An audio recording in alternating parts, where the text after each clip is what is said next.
Guys,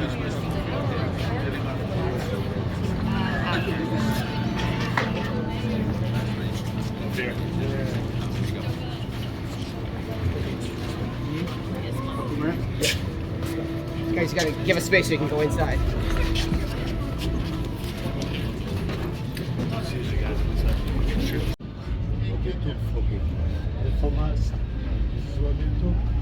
Beautiful girls.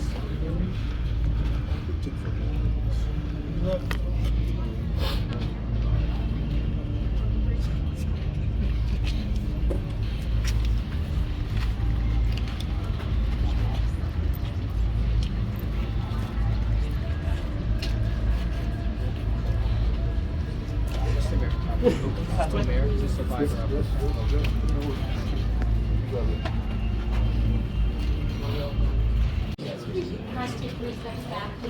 Step back, please. Press, please step back.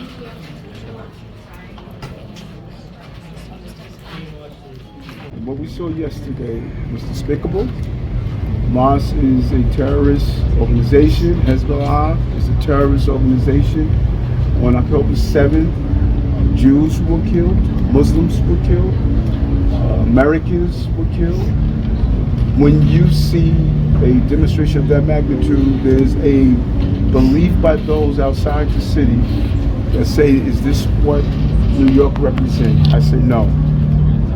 150,000 people joined us at the Israeli Day Parade almost 2 weeks ago to show what we represent. This is a city, there's no room for hate. Doesn't matter if you wear a yarmulke, a Sikh turban, a hijab. It doesn't matter if you go to a church, a synagogue, or a Muslim house of worship. That is what we represent.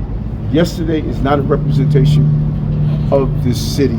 It's not who we are. It's not what we stand for. I visited here when this was first opened, and I wanted to come today and just to stand with some of the family members and just to renew my spirit of each hostage should be returned home.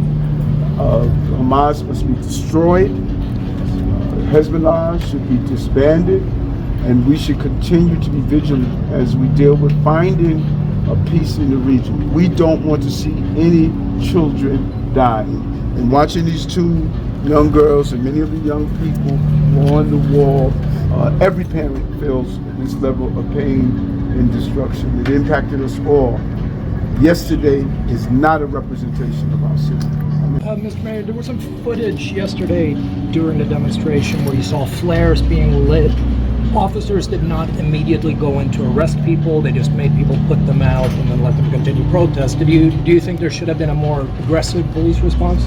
I was in conversation with those who are on the ground and those who are responding, and there's a real balance when you deal with the large number. You need the right police personnel that was there. This was not a planned protest. You need the right police personnel that was there.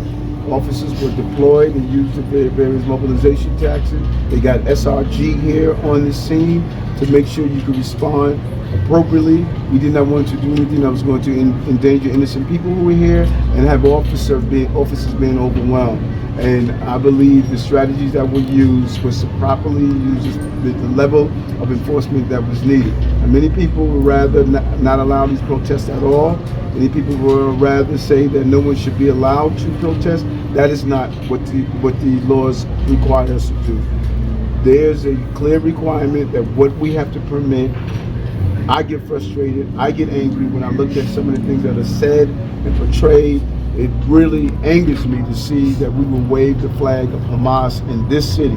But the laws are the laws, and we can't break the law to enforce the law. And I'm asking all those who feel the anger that I feel to turn your pain into purpose.